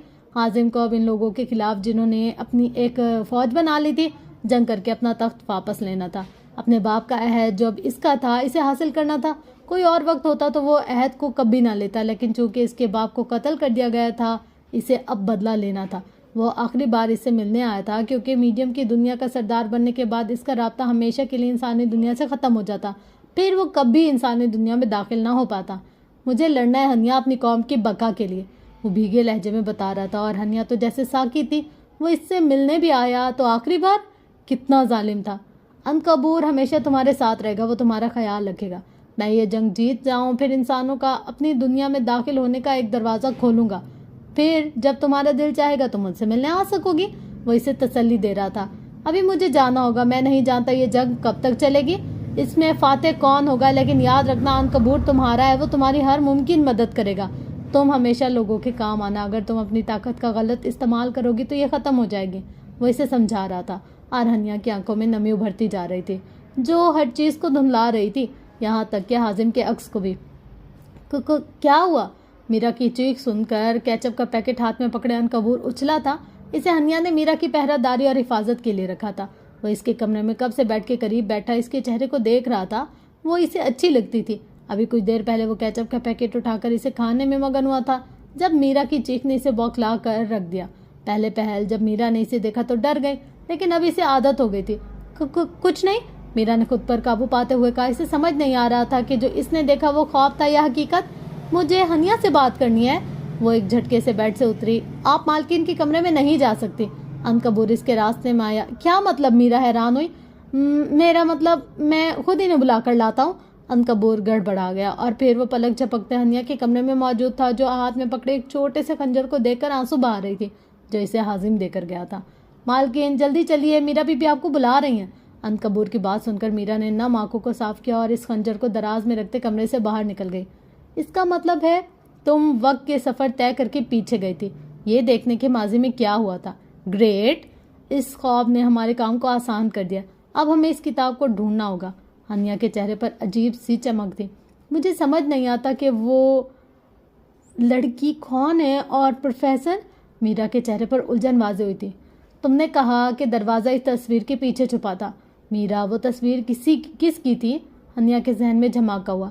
हाँ, वो तस्वीर इस लड़की की थी जो मुझे दिखाई दी, मीरा ने बताया। इसका मतलब है वो किताब इसी महल में। हनिया एक झटके से उठ खड़ी हुई। तुम कैसे कह सकती हो? मीरा ने हैरानी से पूछा। गौर करो मीरा, तुम्हें खुद ही पता चल जाएगा। इस महल में जो तय खाना है, इसमें भी इस लड़की की तस्वीर लगी है। तुमने देखा वो लोग तय खाने में गए थे और वहाँ कोई हादसा हुआ था, और जितना मुझे मालूम है वो लड़की इसी तय खाने में कैद है जहाँ तुम 2 बार जा चुकी हो। लेकिन वो कोई और दरवाज़ा था, वो जगह कोई और थी। मीरा ने अपने ख्वाब पर जोर दिया कि याद कर सके तो बात साफ है, महल में तय खाने तक जाने के और भी रास्ते होंगे। हनिया की आंखें चमक रही थी। वो लोग एक और रास पाने के करीब थे। मुझे उम्मीद है रामनाथ, तुम हमसे झूठ नहीं बोलोगे। वो दोनों अब रामनाथ के सामने मौजूद थी। हमें मीरा की जान बचानी है रामनाथ। इससे पहले कि रियान इस किताब तक पहुंचे, हमें वो किताब ढूंढनी होगी और इसमें तुम हमारी मदद कर सकते हो। हनिया ने किसी हद तक रामनाथ को एतमाद में ले लिया था। वो अच्छा राजदार था और रामनाथ ने कुछ सोचते हुए इस बात में सर हिला दिया। ये मालकिन का कमरा है, यहाँ इनके अलावा कोई ही नहीं आता। मुझे 1-2 बार उन्होंने बुलाया था, वो मुझ पर एतबार करते हैं। रामनाथ ने मुकेश सिंह के कमरे का दरवाज़ा खोलते हुए बताया। अब वो लोग कमरे में मौजूद थे। वो एक आलीशान कमरा था। मुझे कभी मालूम ना होता इस महल में तहखाने भी हैं। अगर इस रोज़ मालिक मुझे इस तहखाने में ना ले जाते। रामनाथ ने अब आगे बढ़कर एक शेल्फ को हटाया तो इसके पीछे से एक दरवाज़ा बरामद हुआ। अब रामनाथ झुककर इसका ताला खोला था। इसके हाथ में चाबियों का गुच्छा था। क्लिक की आवाज़ से ताला खुला और वो तीनों, बल्कि अनकबूर जो नजर नहीं आ रहा था, इस दरवाजे से एक बड़े हॉल नुमा कमरे में दाखिल हुआ। हाँ, यही कमरा था वो, मीरा ने झट से कहा। हॉल की दीवारों पर चारों तरफ बड़ी बड़ी सी तस्वीरें लगी थी, जिन्हें देखकर मीरा हैरान रह गई थी। थोड़ी सी तब्दीली के साथ वो लगभग इसी की ही तस्वीरें थी। मालिक का मुझे सुबह फ़ोन आया था कि ध्यान रखना, कल पूरे चांद की रात है, इससे पहले कोई तय खाने में ना जाने पाए। रामनाथ आगे बढ़कर एक तस्वीर को हटाते कह रहा था। और जब मैंने पहली बार मीरा बीबी को देखा तो मैं समझ गया था यकीनन कोई राज खुलने वाला है। अब इनके सामने तय खाने की सीढ़ियाँ थी। वो चारों नीचे उतरे। ये तय खाने का वो हिस्सा नहीं था जहाँ पियानो रखा था, बल्कि ये कोई और हिस्सा था, यकीनन कोई स्टडी रूम। यहाँ पुराने ज़माने के तबीबों की किताबें रखी होती थीं, जिनमें कारामद नुस्खे लिखे होते थे इनके, ताकि कोई चुरा ना ले। रामनाथ बता रहा था वो महल और इसके माजी के बारे में बहुत कुछ जानता था। इतनी सारी किताबें, हम इस किताब को कहाँ ढूंढेंगे? मीरा ने किताबों के भरे शेल्फों की जानिब देख कर कहा। हाँ, वाकई वो बहुत मुश्किल था, इतनी किताबों में उसको ढूंढना। हनिया ने हाथ में पकड़ी मशल को, जो इसने मुकेश सिंह के कमरे से उठाई थी, एक जानिब रखा। रामनाथ ने बताया था तय खाने में बिजली का इंतजाम नहीं था। अब वो चारों तरफ तायराना नज़रों से देख रही थी। हर शेल्फ पर नंबर लिखा था। अचानक इसके जहन में झमाका हुआ। 19-20 के उल्टे फ़र्क के दरमियान तुम्हें बहुत कुछ मिल जाएगा, हाजिम ने जाते हुए इससे ये बात कही थी। हनिया ने मशल उठाई और पुरजोश लहजे में कहा, हमें 20 नंबर शेल्फ ढूंढना होगी। वो मशल उठाए तेज़ी से शेल्फों पर लगे नंबर चेक कर रही थी।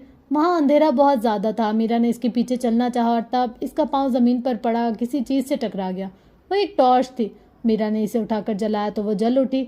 ये यहाँ कैसे आई, इसने सोचा और फिर कंधे उचकाकर 20 नंबर शेल्फ ढूंढना शुरू कर दी। ये रहा 20 नंबर शेल्फ। मीरा की आवाज़ पर हनिया को जैसे झटका लगा। वो भागते हुए इसके करीब आई। वो शेल्फ बाकियों की निस्बत बड़ा था और इसमें तकरीबन पुरानी ही किताबें थीं। इसमें तो बहुत सी किताबें हनिया, अब हम अपनी मतलूबा किताब कैसे ढूंढेंगे? मीरा ने किताबों के अंबार को देखते हुए कहा। 20 का उलट 02। हनिया ने जहन पर जोर डाला। हमें किताब नंबर 22 चाहिए, हनिया ने पुरजोश लहजे में कहा और किताब के नंबर चेक करने लगे। अजीब तौर पर इस शेल्फ में किताबें तरतीब से नहीं रखी गई थी। मिल गई। बिलाखिर इसे वो मोटी सी किताब मिल गई थी, जिसकी जल्द काफ़ी मोटी थी और अजीब भी थी। जैसे ही हनिया ने किताब को छुआ, इसे ज़ोर से झटका लगा था। किताब इसके हाथ से छूटकर नीचे जा गिरी थी। इसने धड़कते दिल के साथ किताब उठाई और दरवाजे की जानिब बढ़ी। जल्दी चलो, हमें यहाँ से निकलना है, इससे पहले कि वो लोग दरवाजे की जानिब बढ़े। दरवाज़ा खुद ब खुद बंद हो गया। इस किताब को यहाँ से बाहर नहीं ले जा सकते, रामनाथ ने जर्द पड़ते चेहरे के साथ कहा। हमें यहाँ से निकलना होगा, हमारे पास वक्त कम है। इन तीनों ने एक दूसरे की जानिब देखा। अनकबूर चौकन्ना खड़ा था।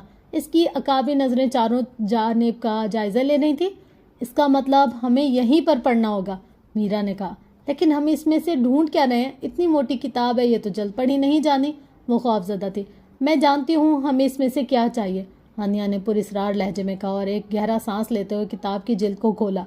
किताब खोलते खौफनाक सी आवाज़ फैल गई। मीरा और रामनाथ ने अपने कानों पर हाथ रखकर इस आवाज़ से बचने की कोशिश की। अच्छा, 91 का उलट यानी कि 19, हनिया ने बड़बड़ाते हुए कहा। हमें किताब के सफ़ों को आगे पलटना होगा। इस किताब से अजीब सी बू आ रही थी। वो तेज़ी से पन्ने पलट रही थी जब इसके हाथ साकित हुए। 91 से पहले किताब के बहुत से सफ़े गायब थे। ये ऐसा कैसे हो सकता है? वो साकित हुई, आंखें खौफ से फैलने को तैयार थी। क्या हुआ? मीरा ने इसकी वहशतज़दा चेहरे की जानिब देखते हुए पूछा। हमसे पहले भी यहाँ कोई आया था, वो किताब के कुछ सफ़े चुरा कर ले गया। हनिया ने मीरा के हाथों में पकड़ी टॉर्च की जानिब देखते हुए कहा। जो भी आया था वो टॉर्च वहीं भूल गया था, लेकिन इनकी खुशकिस्मती थी जो किताब 91 से आगे के सफ़ात बिल्कुल सलामत थे। रेहान, वो दोनों बैक वक्त बड़बड़ाए। मीरा की आंखों में खौफ उभरा। इसे दुख हुआ था, न जाने रेहान ये सब क्यों कर रहा था। जल्दी करें मीरा बीबी, हमारे पास वक्त नहीं है। रामनाथ डरा हुआ था, यूं जैसे इस पुरानी लाइब्रेरी में रखे शेल्फों के पीछे से अभी कोई चीज़ निकल आएगी और इसे गर्दन से दबोच लेगी।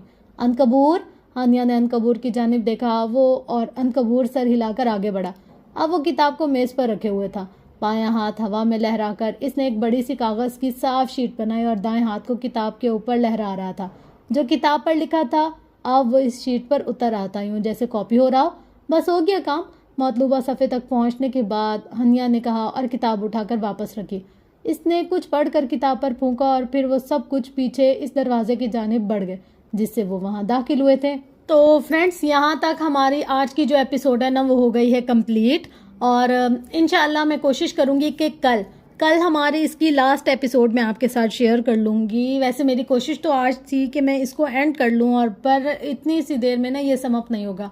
ऑलमोस्ट इसके 50 पेजेस रहते हैं तकरीबन। तो फिर आपके साथ ये जो पेजेस है ना ये इंशाल्लाह कल की एपिसोड में शेयर करेंगे।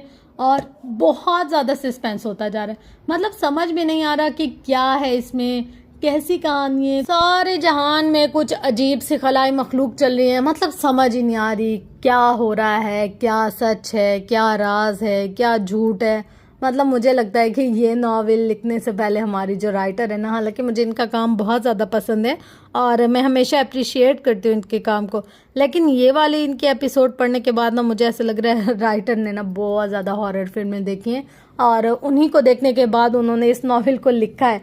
तो सस्पेंस बहुत ज़्यादा है और मतलब अच्छा लग रहा है। अब जैसे पहली 1-2 एपिसोड में मुझे बिल्कुल नहीं समझ आया था कि क्या हो रहा है, कैसे हो रहा है, क्या करैक्टर है। तो जो 2-4 कहानियाँ थी वो तो हो गई हैं क्लियर। अब सिर्फ एक कहानी रहती है मीरा और रेहान की। अब देखो कि इनका क्या सीन है और इस किताब की क्या ही पुरस्कार कहानी है, वो सब पता चलेगा हमें लास्ट यानी कि अगले एपिसोड में। तब तक के लिए मैं आपसे बस यही रिक्वेस्ट करूँगी कि चैनल को लाइक, शेयर, कमेंट, सब्सक्राइब कर लीजिएगा, क्योंकि ये सारी एफर्ट्स जो होती है ना वो आप लोगों के लिए होते हैं। अगर आप लोग ही ये सब कुछ नहीं करेंगे तो फिर क्या फ़ायदा मेरा इतने मेहनत करने का।